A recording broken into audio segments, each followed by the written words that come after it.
انبیاء کو بھی اجلانی ہے مگر ایسی کے فقط آنی ہے۔ الحمدللہ رب العالمین والصلاة والسلام على سید المرسلین اما بعد فاعوذ باللہ من الشیطان الرجیم بسم اللہ الرحمن الرحیم الصلاة والسلام علیک یا رسول اللہ وعلى آلک واصحابک یا حبیب اللہ الصلاة والسلام علیک یا نبی اللہ وعلی آلک واصحابک یا نور اللہ۔ میٹھے میٹھے اسلامی بھائیوں اور مدنی چینل کے ناظرین، الحمدللہ عز و جل مدنی چینل کے سلسلے انبیاء کرام کے واقعات کے ساتھ ایک بار پھر حاضر ہے۔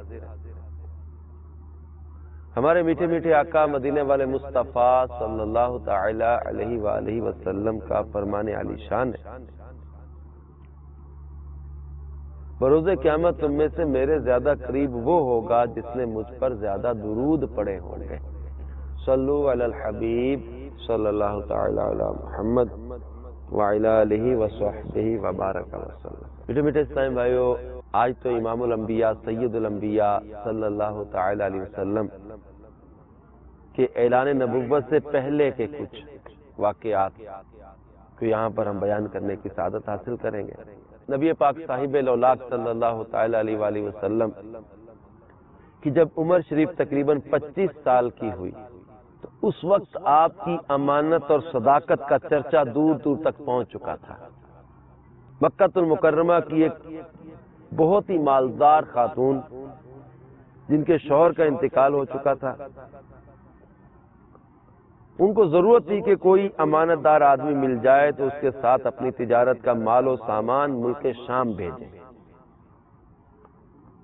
چنانچہ ان کی نظر انتخاب نے اس کام کے لیے حضور صلی اللہ تعالی علیہ وسلم کو منتخب کیا اور کہلا بھیجا کہ آپ میرا مال تجارت لے کر ملک شام جائیں، جو معاوضہ میں دوسروں کو دیتی ہوں آپ کی امانت و دیانتداری کی بنا پر میں آپ کو اس کا دگنا دوں گا۔ اب انہوں نے جب یہ پیغام بھیجا تو سرکار مدینہ صلی اللہ تعالی علیہ وسلم نے ان کی درخواست منظور فرما لی اور تجارت کا مال و سامان لے کر ملک شام روانہ ہو گئے۔ اس سفر میں مکے کی جو خاتون تھی بی بی خدیجہ رضی اللہ تعالی عنہ، انہوں نے اپنے ایک معتمد غلام میسرہ کو بھی آپ کے ساتھ روانہ کر دیا تاکہ وہ آپ کی خدمت کرتا رہے۔ جب آپ شام کے مشہور شہر بصرہ کے بازار میں پہنچے تو وہاں نستورہ راہب کی خانقاہ کے قریب میں ٹھہرے۔ نستورہ میسرہ کو بہت پہلے سے جانتا اور پہچانتا تھا۔ حضور صلی اللہ تعالی وسلم کی صورت دیکھتے ہی نستورہ میسرہ کے پاس آیا اور دریافت کیا کہ میسرہ یہ کون شخص ہیں جو اس درخت کے نیچے اتر پڑے ہیں؟ میسرہ نے جواب دیا کہ یہ مکہ کے رہنے والے ہیں اور خاندان بنو ہاشم کے چشم و چراغ ہیں، ان کا نام نامی محمد اور لقب امین ہے صلی اللہ علیہ وسلم۔ نستورہ نے کہا کہ سوائے نبی کے اس درخت کے نیچے آج تک کبھی کوئی نہیں اترا، اس لیے مجھے یقین کامل ہے کہ نبی آخر الزمان یہی ہے، کیونکہ آخری نبی کی تمام نشانیاں جو میں نے تورات اور انجیل میں پڑھی ہیں وہ سب میں ان میں دیکھ رہا ہوں۔ کاش میں اس وقت تک زندہ رہتا جب یہ اپنی نبوت کا اعلان کریں گے تو میں ان کی بھرپور مدد کرتا اور پوری جان نثاری کے ساتھ ان کی خدمت گزاری میں اپنی عمر تمام کر دیتا۔ اے میسرہ، میں تم کو نصیحت اور وصیت کرتا ہوں کہ خبردار ایک لمحے کے لیے بھی تم ان سے جدا نہ ہونا اور انتہائی خلوص اور عقیدت کے ساتھ ان کی خدمت کرتے رہنا، کیونکہ اللہ تعالیٰ نے ان کو خاتم النبیین ہونے کا شرف عطا فرمایا ہے۔ ہمارے پیارے آقا صلی اللہ تعالی علیہ وسلم بصرہ کے بازار میں بہت جلد تجارت کا مال فروخت کر کے مکہ مکرمہ واپس آ گئے. واپسی میں جب آپ کا قافلہ شہر مکہ میں داخل ہونے لگا تو حضرت بی بی خدیجہ رضی اللہ تعالیٰ عنہ ایک بالا خانے پر بیٹھی ہوئی قافلہ کی آمد کا منظر دیکھ رہی تھی. جب ان کی نظر ہمارے پیارے آقا صلی اللہ تعالی علیہ وسلم پر پڑی تو انہیں ایسا نظر آیا کہ دو فرشتے آپ کے سر پر دھوپ سے سایہ کیے ہوئے ہیں. حضرت خدیجہ کے قلب پر اس نورانی منظر کا ایک خاص اثر ہوا اور وہ فرط عقیدت سے انتہائی والہانہ محبت کے ساتھ یہ حسین جلوہ دیکھتی رہی. پھر اپنے غلام میسرہ سے انہوں نے کئی دن کے بعد اس کا ذکر کیا. کہا میسرہ جب قافلہ مکے میں داخل ہو رہا تھا میں نے دیکھا کہ محمد صلی اللہ تعالی کے سر پر ایسے لگتا تھا جیسے دو فرشتے سایہ کیے ہوئے ہیں.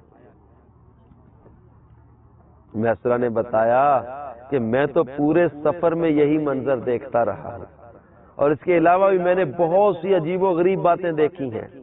پھر میسرہ نے نصورہ راہی کی گفتگو اور اس کی محبت اور عقیدت کا تذکرہ بھی کیا. یہ سن کر حضرت بی بی خدیجہ رضی اللہ تعالی عنہا کو آپ سے بے پناہ قلبی تعلق اور بے حد عقیدت ہو گئی، یہاں تک کہ ان کا دل جھک گیا کہ انہیں آپ سے نکاح کی رغبت ہو گئی. میٹھے اسلامی بھائیوں اور مدنی چینل کے ناظرین، پھر پیارے آقا صلی اللہ تعالی علیہ وسلم جو نبی آخر الزماں ہیں، ان کی حیات طیبہ کا ایک اہم ترین واقعہ آپ کا نکاح. اس کا ذکر کرتے ہیں کہ حضرت بی بی خدیجہ مال و دولت کے ساتھ انتہائی شریف اور عفت معاب خاتون تھی. اہل مکہ ان کی پاک دامنی اور پارسائی کی وجہ سے ان کو طاہرہ پاک باز کہا کرتے تھے. ان کی عمر 40 سال کی ہو چکی تھی. بڑے بڑے سرداران قریش ان کے ساتھ نکاح کے خواہش مند تھے، لیکن بی بی خدیجہ نے سب کے پیغاموں کو ٹھکرا دیا. مگر ہمارے پیارے آقا صلی اللہ تعالی علیہ وآلہ وسلم کے پیغمبرانہ اخلاق و عادات کو دیکھ کر، آپ کے حیرت انگیز حالات کو سن کر، 25 سال کی بھری جوانی میں کردار کی پاکیزگی، حیا سے نظریں جھکی رہنا، زبان کے اتنے میٹھے اور نہ کسی سے زیادتی، نہ کسی پر ظلم، نہ کسی کے ساتھ جھگڑا، نہ کسی کے ساتھ فساد، نہ کسی کی دل آزاری، نہ کسی کے ساتھ دھوکہ کرنا، نہ کسی کے ساتھ امانت میں خیانت کرنا، نہ کسی کے ساتھ جھوٹ بولنا، اتنے پاکیزہ کردار والے بھری جوانی کے اندر بی بی خدیجہ رضی اللہ تعالیٰ عنہ کا دل ادھر مائل. خود ہی بی بی خدیجہ نے سرکار صلی اللہ تعالی وسلم کی پھپھی حضرت صفیہ کو بلایا، ان سے حضور صلی اللہ تعالی وسلم کچھ ذاتی حالات کے بارے میں مزید معلومات حاصل کی. پھر نفیسہ بنت امیہ کے ذریعے خود ہی سرکار صلی اللہ تعالی وسلم کی بارگاہ میں نکاح کا پیغام بھیجا. مشہور امام سیرت محمد بن اسحاق نے لکھا ہے کہ اس رشتہ کو پسند کرنے کی جو وجہ حضرت خدیجہ نے خود سرکار صلی اللہ علیہ وسلم سے بیان کی، وہ خود ان کے الفاظ میں یہ ہے، انی قد رغبت فیک لحسن خلقک وصدق حدیثک، یعنی میں نے آپ کے اچھے اخلاق اور آپ کی سچائی کی وجہ سے آپ کو پسند کیا. پیارے آقا صلی اللہ تعالی وسلم نے اس رشتہ کو اپنے چچا ابو طالب اور خاندان کے دوسرے بڑے بوڑھوں کے سامنے پیش فرمایا. اللہ اللہ اللہ، 25 سال عمر ہو چکی، بالغ ہو چکے، جوان ہو چکے، بھری جوانی ہے. خود مختار ہوتے نا جوان ہمارے آج کے، لیکن میرے آقا صلی اللہ علیہ وسلم کی حیا اور آپ صلی اللہ تعالی علیہ وسلم کا اپنے خاندان والوں سے پیار اور ان کے ساتھ جو ہے وہ محبت کا برتاؤ کیسا ہے. رشتے کا پیغام آیا، اپنے چچا اور دوسرے بڑے بوڑھوں کے سامنے وہ پیغام پیش کیا کہ مجھے نکاح کی دعوت آئی.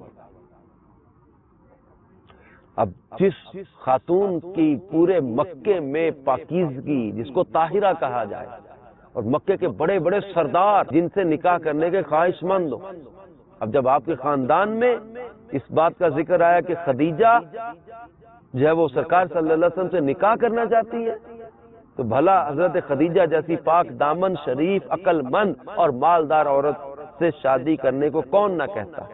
سارے خاندان والوں نے نہایت خوشی کے ساتھ اس رشتے کو منظور کر لیا، اور نکاح کی تاریخ مقرر ہوئی، اور حضور صلی اللہ تعالی علیہ وسلم حضرت حمزہ رضی اللہ تعالیٰ عنہ اور اپنے چچا، یہ حضرت حمزہ بھی چچا تھے، اور ابو طالب وغیرہ اپنے چچاؤں اور خاندان کے دوسرے افراد اور شرفائے بنی ہاشم اور سرداران مضر کو اپنی بارات میں لے کر حضرت بی بی خدیجہ کے مکان پر تشریف لے گئے، اور نکاح ہوا۔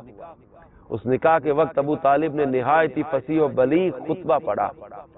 اس خطبہ سے بہت اچھی طرح اس بات کا اندازہ ہو جاتا ہے کہ اعلان نبوت سے پہلے آپ کے خاندانی بڑے بوڑھوں کا آپ کے متعلق کیسا خیال تھا، یعنی جن لوگوں میں انسان رہتا ہے وہ اس کی عادات، اس کے کردار، اس کی جو عام لوگوں سے چھپی ہوئی عادات ہوتی ہیں ان کو بھی جانتے ہوتے ہیں۔ تو اس 25 سال کی عمر مبارک میں آپ کی شخصیت آپ کے خاندان والوں کی نظر میں کیسی ہے، اس خطبے میں اس کا ذکر آپ سنیں گے کہ اعلان نبوت سے پہلے آپ کے خاندانی بڑے بوڑھوں کا آپ کے متعلق خیال کیسا تھا، آپ کے اخلاق و عادات نے ان لوگوں پر کیسا اثر ڈالا تھا۔ چنانچہ ابو طالب کے خطبے کا کچھ ترجمہ یوں بنتا ہے کہ تمام تعریفیں اس خدا کے لیے جس نے ہم لوگوں کو ابراہیم کی نسل اور حضرت اسماعیل کی اولاد میں بنایا، اور ہم کو ماد اور مضر کے خاندان میں پیدا فرمایا، اور اپنے گھر کعبہ کا نگہبان اور اپنے حرم کا منتظم بنایا، اور ہم کو علم و حکمت والا گھر اور امن والا حرم عطا فرمایا، اور ہم کو لوگوں پر حاکم بنایا۔ پھر کہا یہ میرے بھائی کا فرزند محمد بن عبداللہ ہے صلی اللہ علیہ وسلم، یہ ایک ایسا جوان ہے کہ قریش کے جس شخص کا بھی اس کے ساتھ موازنہ کیا جائے یہ اس سے ہر شان میں بڑا ہوا ہی رہے گا۔ ہاں مال اس کے پاس کم ہے، لیکن مال تو ایک ڈھلتی ہوئی چھاؤں اور عدل بدل ہونے والی چیز ہے۔ اما بعد میرا بھتیجا محمد صلی اللہ تعالی علیہ وآلہ وسلم وہ شخص ہے جس کے ساتھ میری قرابت اور قربت و محبت کو تم لوگ اچھی طرح جانتے ہو۔ وہ خدیجہ بنت خویلد رضی اللہ تعالیٰ عنہ سے نکاح کرتا ہے اور میرے مال میں سے 20 اونٹ مہر مقرر کرتا ہے، اور اس کا مستقبل بہت ہی تابناک، عظیم الشان اور جلیل القدر ہے۔ میٹھے میٹھے اسلامی بھائی اور مدنی چینل کے ناظرین، یہ تھی گواہی میرے آقا صلی اللہ علیہ وسلم کی جوانی کی پاکیزگی کی، یہ تھی میرے آقا صلی اللہ علیہ وسلم کے کردار کا خطبہ، یہ تھا میرے مصطفیٰ جان رحمت صلی اللہ علیہ وسلم کے بارے میں آپ کے گھر کے اندر سے، آپ کے خاندان کے اندر سے، آپ کی فیملی کے اندر سے آپ کے بارے میں رائے کہ آپ کے خاندان، آپ کی فیملی کے لوگوں کا آپ کے بارے میں جو ہے وہ سوچ کیا ہے۔ آپ ان لوگوں میں رہتے ہیں، وہ برملا مجمع میں اعلان کرتے ہیں کہ کسی بھی قریش کے شخص کا ان سے موازنہ کرو تو یہ ہر لحاظ سے یہ شان میں بڑا ہوا ہی رہے گا۔ یہ زبردست جملے تھے میرے آقا صلی اللہ علیہ وسلم کے کردار کے بارے میں۔ نوجوان اگر مدنی چینل کو دیکھ رہے ہیں، ان کو پیارے آقا صلی اللہ علیہ وسلم کی پاکیزہ جوانی یاد دلا کے میں یہ دعوت دوں گا کہ خدا را اپنے آپ کو برائی سے بچاؤ، بد اخلاقی سے بچاؤ، بری عادات سے بچاؤ، بری سوچ سے نکلو۔ ارے جوانی کو دیوانی بنا کے بے حیائی میں، عیاشیوں میں، حرام کاموں میں، شراب میں، بدکاری میں، لڑائی جھگڑوں میں، پھڈے ہلے گلے فساد میں، ان چیزوں میں مت ضائع کرو۔ کئیوں کے گھر کے لوگ پریشان ہیں کردار کی وجہ سے، کوئی نشہ کرتا ہے، کوئی گندی فلمیں دیکھتا ہے، کوئی بے حیائی کی باتیں کرتا ہے، کوئی غلط عورتوں کے پیچھے پھر رہا ہے۔ ارے تمہارے والدین، تمہارے گھر والے، تمہاری فیملی، تمہارا خاندان تم سے بیزار ہے کئیوں سے۔ تو اپنی بدماشی، جوانی کے ڈر اور روب میں ان لوگوں کو دبا لو، لیکن دلوں میں جو عزت اور محبت پیدا ہوتی ہے نا، وہ کردار کی پاکیزگی کے سبب پیدا ہوتی ہے۔ میرے آقا مدینے والے مصطفیٰ صلی اللہ تعالی وسلم کے کردار کی عظمت تھی کہ آپ کے گھر تو گھر پورے عرب کے لوگ آپ کو صادق اور امین کہتے تھے۔ بی بی خدیجہ رضی اللہ تعالی عنہا مکے کی طاہرہ پاکیزہ خاتون، انہوں نے پیغام نکاح اسی سبب سے بھیجا کہ آقا آپ کے اچھے کردار اور آپ کی سچائی نے مجھے اس نکاح کی طرف راغب کیا۔ میں نے ارادہ کر لیا تھا میں آپ کو بھی کسی سے نکاح نہیں کروں۔ جب آپ کے چچا ابو طالب اپنا خطبہ پڑھ چکے تو بی بی خدیجہ کے چچا زاد بھائی ورقہ بن نوفل نے بھی کھڑے ہو کر ایک شاندار خطبہ پڑھا،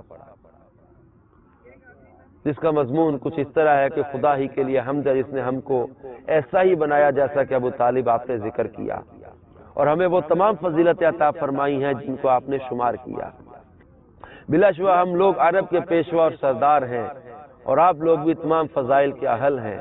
کوئی قبیلہ آپ لوگوں کے فضائل کا انکار نہیں کر سکتا، اور کوئی شخص آپ کے فخر و شرف کو رد نہیں کر سکتا، اور بے شک ہم لوگوں نے نہایت ہی رغبت کے ساتھ آپ لوگوں کے ساتھ ملنے، رشتہ میں شامل ہونے کو پسند کیا۔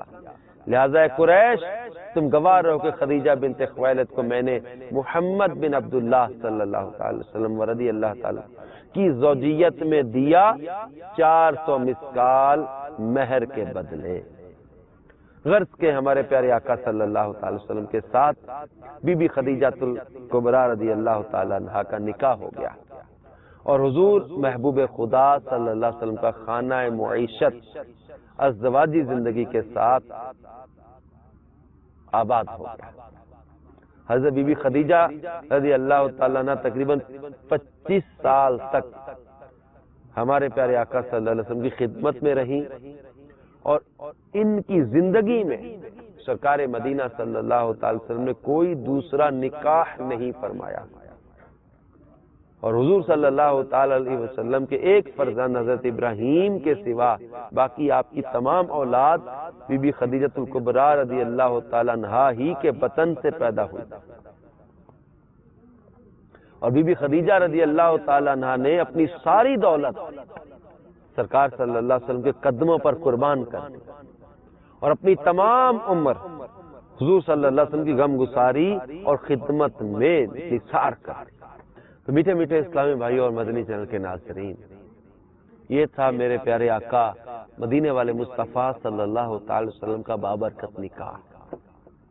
آپ کی جوانی کی باتیں، آپ کی جوانی کے واقعات، ملک شام کا سفر، تجارت کے بہترین اصول عطا کیے، سچائی، آپ کا انداز تجارت، وہ جو بی بی خدیجہ کا غلام میسرہ ساتھ تھے، انہوں نے آ کر بتایا کہ تجارت سیکھو تو ان سے، کوئی تجارت سیکھے تو کوئی ان سے۔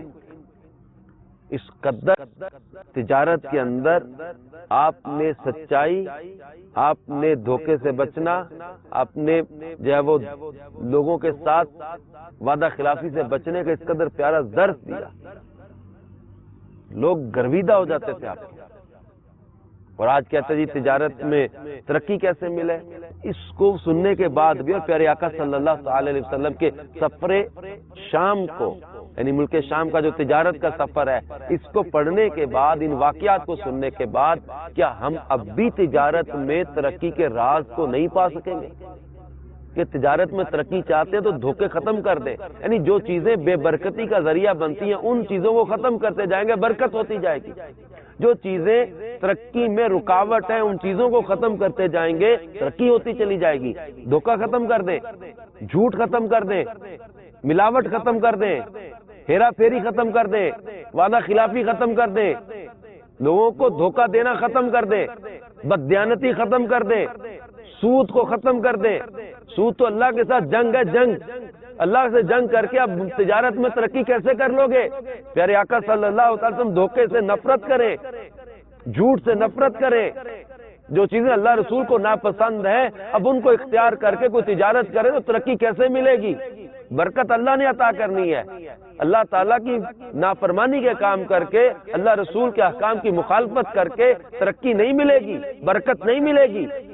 برکت ہے سچائی کے اندر، برکت ہے اخلاص کے اندر، برکت ہے اللہ رسول کے احکام کی پابندی کے اندر.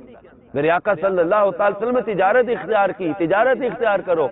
کہ پیارے آقا صلی اللہ تعالی علیہ وسلم نے سچے تاجر کے بارے میں جو ہے نا وہ بشارت دیتے ہوئے ارشاد فرمایا، جس کا مفہوم ہے روایت کا، مختلف پیشوں کا ذکر کرتے ہوئے فرمایا کہ فلاں اگر تجارت فلاں جو ہے وہ شعبہ اختیار کرے گا، فلاں پیشہ اختیار کرے گا، مثلا کپڑے سینے والا اگر جو ہے وہ دیانتداری سے کام کرے گا تو حضرت ادریس علیہ السلام کے ساتھ جنت میں جائے گا. اگر کوئی لوہے کا کام کرنے والا دیانتداری سے کام کرے گا، حضرت داؤد کے ساتھ جنت میں جائے گا. حضرت ادریس کے ساتھ، حضرت سلیمان علیہ السلام کے ساتھ، حضرت شعیب علیہ السلام کے ساتھ، حضرت موسیٰ کے ساتھ اس طرح ذکر کرتے ہیں. معمار کے بارے میں فرمایا کہ جو دیانتداری سے کام کرے گا حضرت ابراہیم علیہ السلام کے ساتھ جنت میں جائے گا. اس طرح مختلف پیشے اور مختلف جو ہے وہ انبیاء کا ذکر کرتے ہوئے ارشاد فرمایا جو تاجر دیانتداری کے ساتھ تجارت کرے گا وہ میرے ساتھ جنت میں جائے گا. اللہ کے حبیب صلی اللہ تعالی وسلم کی جوانی کے واقعات سے یہ درس حاصل کریں کہ تجارت کرنی تو بالکل ستھری تجارت کریں، انشاءاللہ ترقی ملے گی، برکت ملے گی. اور پھر نکاح میرے آقا صلی اللہ علیہ وسلم کی زندگی کا جوانی کا ایک اہم ترین واقعہ نکاح ہوا، اور شرم و حیا پاکیزگی میرے آقا صلی اللہ علیہ وسلم کی سادگی اختیار، سادگی آپ ان ملاحظہ کریں. اور ہمارے آج نوجوان شادی کروانے کے لیے اس قدر گناہوں کے سامان جمع کرتا ہے، الیاذ باللہ تعالی. جبکہ حدیث پاک میں پیارے آقا صلی اللہ تعالی علیہ وسلم نے فرمایا بڑی برکت والا نکاح وہ ہے جس میں بوجھ کم ہو. حکیم الامت مفتی احمد یار کا نعیمی اس حدیث کی شرح میں لکھتے ہیں کہ جس نکاح میں فریقین کا خرچ کم کرایا جائے، مہر بھی معمولی ہو، جہیز باری نہ ہو، کوئی جانب مقروض نہ ہو جائے، کسی طرف سے شرط سخت نہ ہو، اللہ کے توکل پر لڑکی دی جائے، وہ نکاح بڑا ہی بابرکت ہے. ایسی شادی خانہ آبادی ہے. آج ہم حرام رسموں، بےہودہ رواجوں کی وجہ سے شادی کو خانہ بربادی بلکہ خانہا یعنی بہت سارے گھروں کے لیے باعث بربادی بنا لیتے ہیں. اللہ تعالیٰ اس حدیث پاک پر عمل کی توفیق دے. اندازہ کریں کہ آج شادیاں خانہ بربادیاں بن رہی ہیں، خانہ آبادی نہیں بن رہی، ناجائز رسموں کی وجہ سے، گناہوں کے کاموں کی وجہ سے. موسیقی نے بربادی کر دی، شراب، ناچ، مخلوط فنکشن، لڑکے لڑکیوں کا ناچنا، بے حیائی، بے پردگی، فحاشی، عریانیت، ارے آدھے لباس کر دینا، یہ کہتے ترقی ہے. ہماری یہ آج عیاشی کے اڈے کھل گئے شادی کے نام پر. عیاشی، فحاشی، عریانیت بے باکی ہے. اللہ رسول کی نافرمانی کے کام کر کے خوش ہوتے ہیں، خوش ہوتے ہیں. کیسی عجیب سوچیں بن گئی ہیں، اللہ رسول کو ناراض کر کے خوش ہوتے ہیں. جن کاموں میں اللہ رسول کی ناراضی ہے ان کاموں سے خوش ہو رہے ہیں. افسوس افسوس افسوس. آئیے پیارے میٹھے اسلامی بھائیوں اور مدنی چینل کے ناظرین، اپنے کریم آقا صلی اللہ تعالی وسلم کے نکاح کے اس واقعہ کو بھی اپنے لیے پیغام محبت بنائیں، اپنے لیے درس بنائیں، اور سادگی کے ساتھ سنت کے مطابق، شریعت کے مطابق، گناہوں سے بچتے ہوئے، حرام سے بچتے ہوئے نکاح کی صورت بنائیں. نوجوان ان کو تاکیداً کہا جاتا ہے. آج کے دور میں تو خاص طور پہ عمریں زیادہ نہ کی جائیں، بچوں کی، لڑکے لڑکیوں کی عمریں زیادہ نہ کی جائیں، ان کے نکاح کر دیا جائے. حرام سے بچانا ہے، گناہوں سے بچانا ہے، ان کی سوچوں کو پاکیزہ کرنا ہے. نکاح کرنا. جب بندہ کوئی نکاح کرتا ہے شیطان واویلا کرتا ہوا کہتا ہے کہ اس نے 2/3 دین اپنا مجھ سے بچا لیا. نکاح میں فضائل بھی ہیں، ثواب بھی ہیں، برکتیں بھی ہیں، اور مین بڑی نیت یہ کہ بدکاری سے بچنا، بدکاری سے بچنا، اس لیے نکاح کیا جاتا ہے. اللہ تعالیٰ اپنے محبوب کا صدقہ ہمارے معاشرے کو فضول رسموں، ناجائز رسموں سے بچائے، آسانیاں پیدا ہو جائیں، اور جن کی عمریں نکاح کی ہو چکی خیریت کے ساتھ ان کے نکاح ہو جائیں، اور یہ پاکیزہ زندگی گزارنے والے بن جائیں. دعوت اسلامی کے مدنی قافلوں میں سفر کرتے رہیں، مدنی انعامات پر عمل کرتے رہیں، انشاءاللہ تبارک و تعالی پاکیزہ سوچ بھی ملتی رہے گی، مدنی ماحول ملے گا، مدنی ذہن بنے گا. مدنی چینل دیکھتے رہیں گے، انشاءاللہ تعالی بہت سی تربیت ملتی رہے گی. اللہ کرم ایسا کرے تجھ پہ جہاں میں اے دعوت اسلامی تیری دھوم مچی ہو. آمین بجاہ النبی الامین صلی اللہ تعالی علیہ وآلہ وسلم.